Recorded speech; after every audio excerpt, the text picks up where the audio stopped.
Would you give me a drink?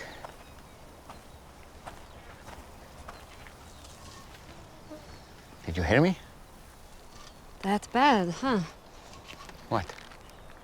You, a Jew, ask for a drink from me, a Samaritan, and a woman. What was it that you found in writing about some of the women of the Gospels that stuck out to you as you were doing the research into it?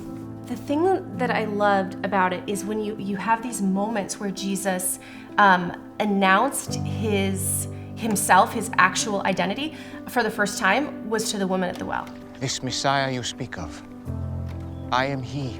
He's been walking around with these guys, and they're all called, and they're all following him, and they're the 12, but he actually verbalized for the first time, I am the Messiah, I am he, were the words, to this woman that no one liked and no one wanted, who was by herself at a well. And then, spoiler alert, you also have that Mary is the one who he announces essentially his resurrection to, and the culmination of the 3 years of ministry, and the proof that he was who he said he was to Mary. And so I don't think men are elevated over women, and I don't think women are elevated over men, but I love to see that he was specific with the women and honoring them and including them. Hello, Mary. Hello. It's good to see you. Yes.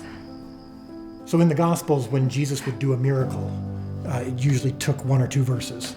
And we wanted to explore a little bit more depth and a little bit more historical context so that we could again experience that miracle through the eyes of the person who was blessed by it.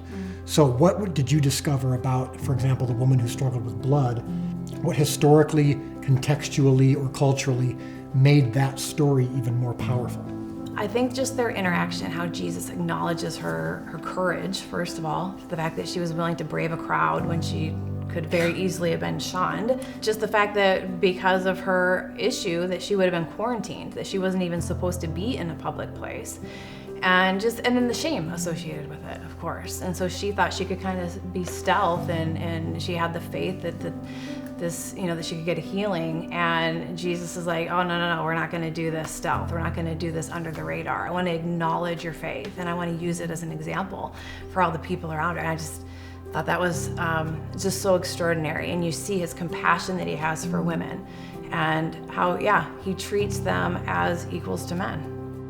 Your faith is beautiful.